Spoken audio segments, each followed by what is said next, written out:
Hi folks, Doc here. Kind of windy out here, forgive the noise. There's been a lot of discussion in the groups lately about Honda 3813 specifically, and about Honda liquid-cooled mowers in general.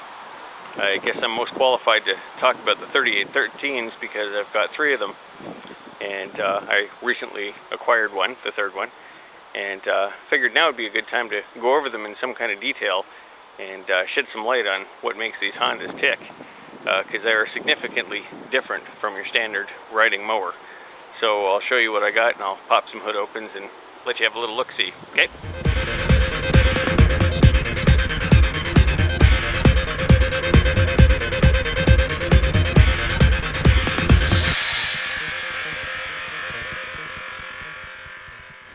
Okay, so here we have, lined up in a row, 3 Honda 3813s. Well, 2.5, kinda. On the left is my most recent acquisition. It is a more or less bone stock 3813 missing the engine. The one in the middle was the second one I acquired, and that one there runs, but it needs a starter. And part of my latest trade acquisition was a parts engine for that thing that I got specifically for the starter, and I got some extra parts to go with it, which was good. On the far right is Frank. You might remember Frank. I had some older video on Frank, and did a paint job a year or so back, and it sat out in the weather and it got a little weather faded and stuff like that, but yeah, I had some fun with it. What that was a 3813 that apparently this old fellow owned it, and I guess he decided to restore it, and he took all the bodywork off it, sent it off to a shop to get the bodywork restored, and somewhere along the lines the old fella passed away. So a neighbor acquired it without the body and started modifying a bunch of Craftsman / Roper body parts to fit. You'll recognize the hood as being exactly that hood, except it's been tapered out to fit the dash, which I thought was kind of keen. And the fenders have been modified to fit, running boards have been modified to fit, yada yada yada. But aside from the bodywork, it is a stock Honda 3813. One of the most endearing features of these Hondas is the engine. And I'm going to pop the hood open on the second Honda here to show you.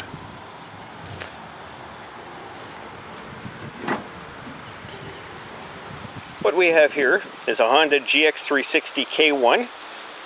It is a 13 horsepower liquid-cooled 2-cylinder inline gasoline engine. Unlike the Honda GXs that you are no doubt familiar with, these particular models are actually overhead cam, and you can just see the timing belt there because I've got the timing cover loosened off because I've started taking things apart in order to change out the starter. They are, as you can see, full pressure lubricated, and it's one hell of a good engine. It's a very, very good engine. I'll take a Honda any day of the week, you know, over a Briggs or anything else like that. I love these damn things.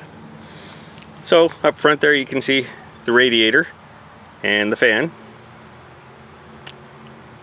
and the radiator cap and thermostat housing. If I come down here, you can see the 2 spark plug caps, regulator rectifier. Down there is the starter. Going over top to the other side, coolant overflow reservoir, carburetor, oil fill, governor, throttle, choke linkage and stuff. And there's the muffler down there. I'll show you the same engine in Frank, although some of the external components have been rearranged to fit the oddball bodywork, but there it is. Same deal. Now Frank runs. Frank sat for a year up until a couple of days ago, and I had to show the fuel pump a little bit of love to get it to light up again, but once the pump started pumping, it lit. So we're going to start Frank up, let you hear it run.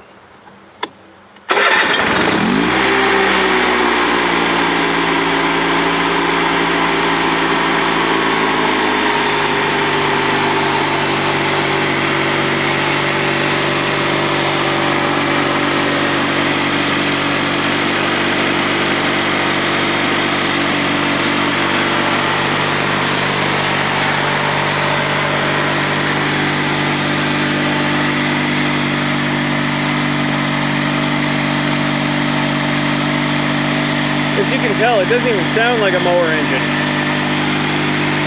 These things are so closely related to the Honda car engines, it's no surprise that it sounds like one.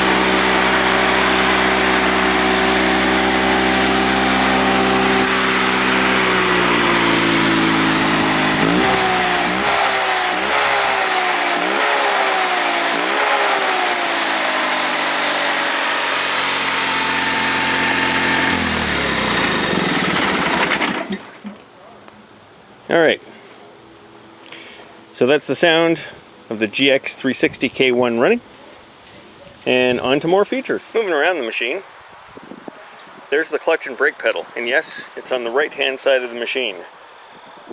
Well, I don't know, Japanese something or other. We've seen it on a few American machines. It's a little bit weird, but then again, there's no pedal on the left, so when you have only one pedal, I guess it's not that confusing to use. Looking at the dashboard, you've got the ignition switch on the right, the headlight switch above. There's actually a temperature alarm. There's actually an alarm beeper as well as the dummy light. There's a light for the parking brake. I'll get to that in a minute. And there's your throttle control. Same layout on Frank here, if not a little uglier. And the same layout on the new one. Now, the parking brake.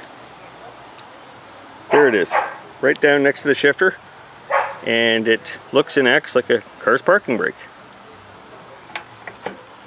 Lift and button, boom, brake off. Oh, I forgot that one's sticky. Alright, fine. Moving to this machine. There you go. And then directly ahead of the parking brake is the shifter. I'll move to this one because it's marked. It is a 5-speed manual transaxle, aluminum case, and shaft drive. I'll get back to the shaft drive thing in a minute. Unfortunately, there's not much I can do to get you a view of the transaxle, except kind of tuck in a little bit here under this machine. There you go. And the axle shafts, although I have not measured them, are greater than 3/4 of an inch. So I think what we have here is fairly stout. Tucked in right there, as a matter of fact, underneath the fuel tank, is the fuel pump. And it's actually an electric diaphragm pump. So instead of, having a traditional motorized electric pump, instead of having a mechanical pump, instead of having a pulse-driven diaphragm pump, it's an electric diaphragm pump. I've seen these pumps on Honda motorcycles as well. In fact, I've got a spare kicking around I can show you. Okay, so here's the Honda motorcycle version of that electric diaphragm pump. This one came off a 85 Shadow, if I'm not mistaken, and I still use it for testing fuel systems and stuff when I need to pump fuel. So you've got an inlet and an outlet, and basically the diaphragm solenoid and the diaphragm contained in this housing here. Anyways, this I don't believe is the exact model they use in these tractors, but it's very similar. At the back of the machine under the seat is the fuel filler and the fuel gauge. I don't believe the gauges work on the two other machines. I think after a while the float just has the biscuit and I haven't torn them apart to fix them. And this one here I haven't tried filling with fuel to know if it works. I think it's empty or pretty close. And it's got a dribble in there, but the dribble is about the extent of it. Doesn't smell very good either. Pretty old.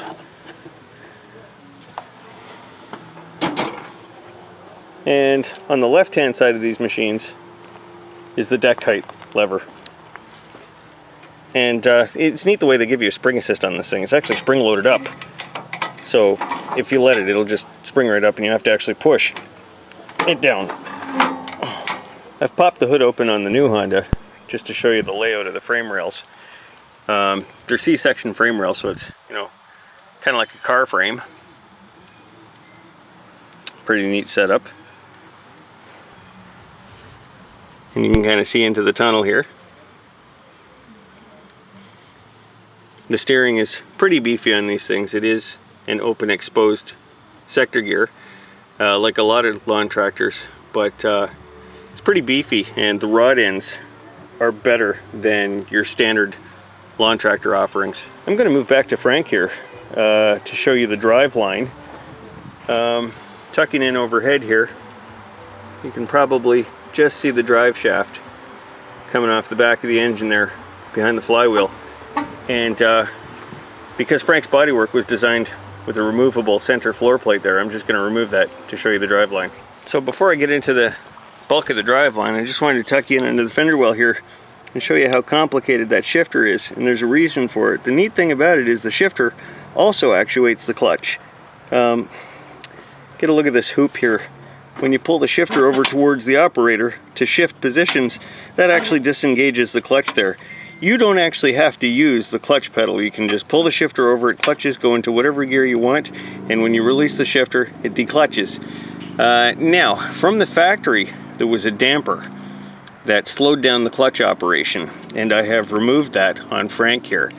And what I'm going to do is I'm just going to come around here and show you the drive shaft, and that's the clutch style clutch there. That is a plate style clutch, and you're looking at the front of the transaxle. Now the damper is just kind of laying here loosely. I've disconnected it, and what I'm going to do is I'm now going to scab in a bit of footage from an old video on Frank here to show you the damper, the operation of the damper, and what clutching is like with the damper.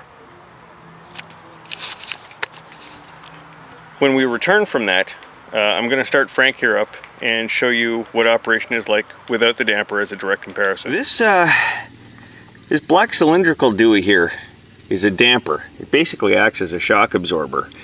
And I'm going to show you the operation of the clutch. This is interesting. It actually slows down the operation of the clutch so it doesn't engage too hard. I'm just going to push the pedal down and show you.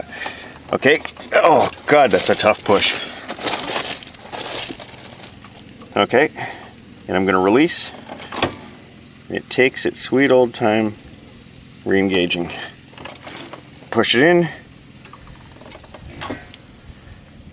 Yeah. Does that do what you think it does? Yeah, it does. I'm going to put this camera on the tripod and show you. It's kind of interesting, although I don't think I'm going to keep it this way. Ready? Watch my foot!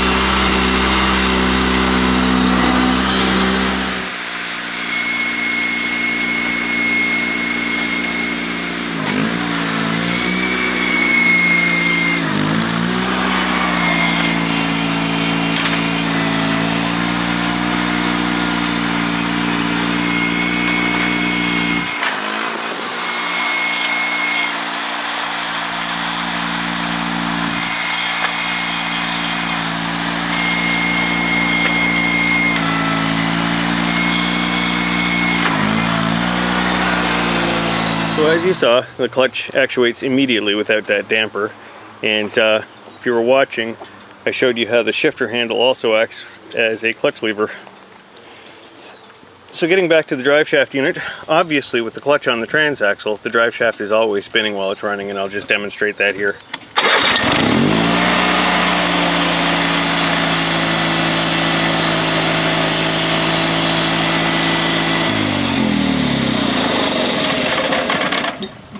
That little piece of reflective tape is something I applied quite some time ago, and I was using a digital tachometer to read engine RPM while I was tweaking on it. Since we've got this section of the frame exposed, I just want to take this opportunity to show you how, like a car, this thing's got a steel fuel line routed through the frame. I thought that was pretty cool too. As I'm sure you've managed to gather, the one real drawback, the one liability to these excellent Honda machines is the fact that they're shaft driven, so you can't just do a pulley swap on them. Conceivably, if you could machine the gears or find somebody to do it for you, you could open up the transaxle and do some machining. You know, there's a few other possible tricks that can be had, but for the most part, for your average dude with a lawn tractor and a box of wrenches, speeding one of these things up really is not something you can do, not with any significant results anyways. You can obviously turn the engine governor up, or degovern the engine. You can switch to larger tires in the rear. That won't buy you a lot, it'll buy you a little bit. One thing I've noticed about these things is that the rear axle is splined, so normal lawn tractor rims aren't going to fit. They have to be the Honda rims, or you have to do some cutting and welding and fabricating. But they are 8-inch rims, so you can use whatever lawn tractor or 8-inch ATV tires you want to use. In fact, the one I'm sitting on right now, the tires, or the rims anyways, were taken from a Honda 4518, which is a larger model with an 18 horsepower engine. I've received one of those engines recently. Anyways, the wheels came off that, and they're 10-inch. So this thing has 10-inch rear wheels with ATV tires that fit 10-inch rims. So that's something you can do with a little goofing off. From what I understand, it took a little bit of screwing around to get them to fit on, and I'll take them apart later and discover what that took. So just on the topic of tires, 18 850 by 8 are the stock size. I've got the same different brand, different pattern on this one, but 18 by 850 by 8.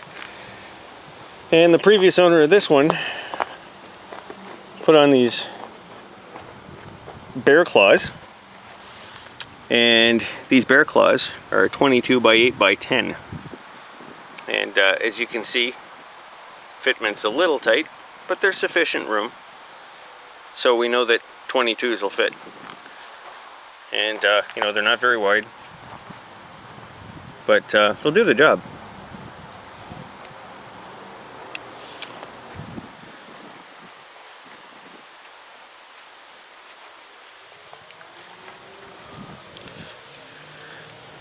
Stock front tires, those are badly cracked. I'm amazed they still hold air with tubes. 15 by 6 on 6 is the fronts, and all three machines have that size. Nothing's been changed here. So what's the plan? Well, frankly, as much as fun as I had painting Frank, I really can't stand that body style. I genuinely hate that particular style of roper. Yeah, that one right there, you miserable ugly bugger. I think they're ugly as hell. So I had thought about changing that.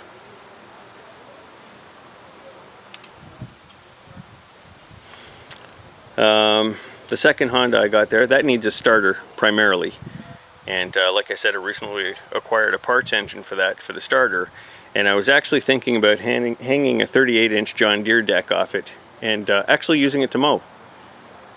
Who knows, we'll see. The new one that I picked up in the trade, I got with 2 engines.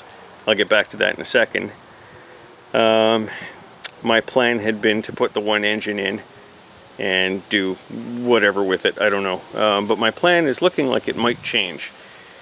And what I'm kind of thinking about is combining this unit here and Frank, and coming up with, again, a more or less stock Honda 3813 to work with. So I'll have, the Honda body panels on the Honda chassis with all the Honda running gear, and work it from there. I don't know if that's going to mean taking all the body panels off this one and putting them on Frank, or if I'm just going to pluck the engine out of Frank and put it in this one. I don't know yet. One of those things will leave me with a leftover chassis. And the leftover chassis, really thinking about doing some sort of off-road thing, something with it, just because we don't see a lot of Hondas in the all-terrain lawn tractor world. Having spoken to the engines, there they are there. The engine on the left is the stock GX360 13 horse engine, overhead cam, 2-cylinder liquid cooled, that came in these machines, and that was the original engine from the new black one that I just got.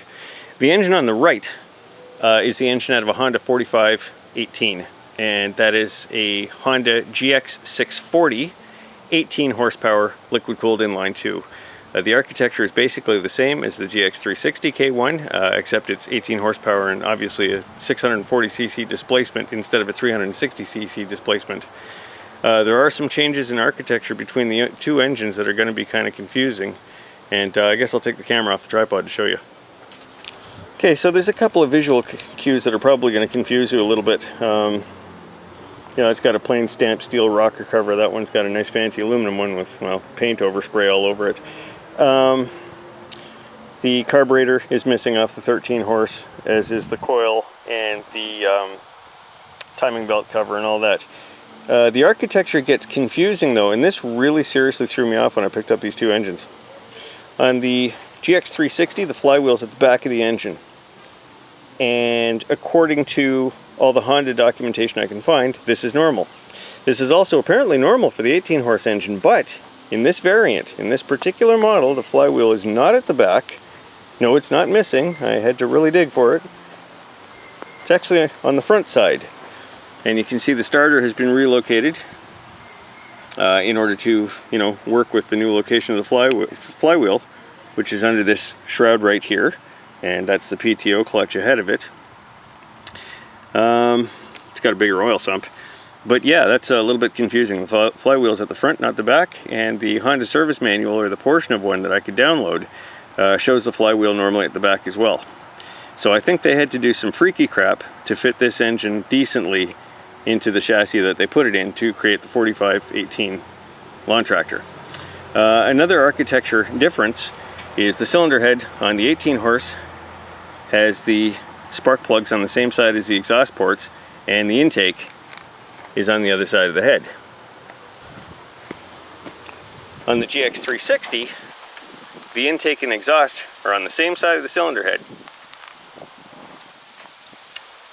and the plugs are on the opposing side. One other thing I did notice that was interesting was that right there. Yep, that's the coil. And if the coil looks like that, notice the two tabs on it, that is a 12 volt powered ignition. So the 18 horse actually uses a CDI system, a capacitive discharge ignition system, you know, like motorcycles and, you know, dirt bikes and stuff like that. Whereas the GX360, the 13 horsepower, uses a magneto ignition like our usual small engines. The coil is missing right now, but this is where it mounts. So under the flywheel shroud of the 18 horsepower is the trigger coil. And then there's a CDI box, which is also missing.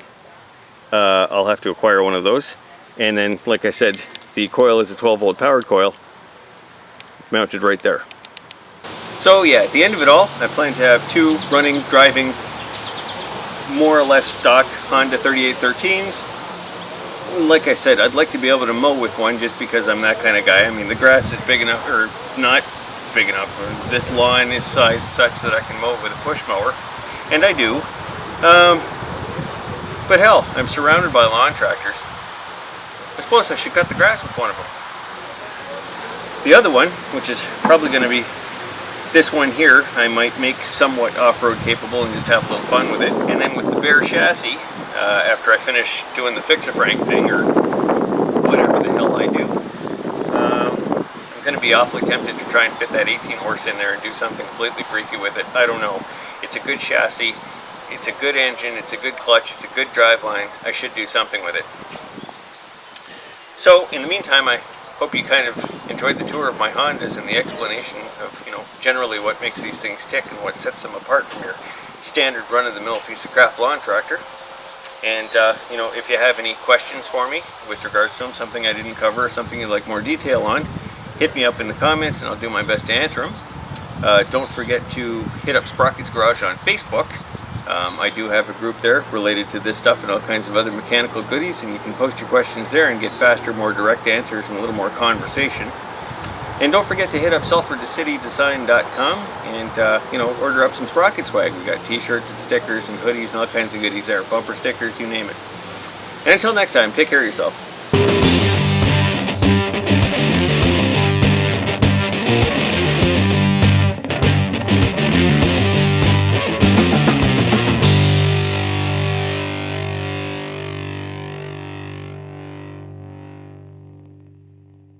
Been a lot of disgroup.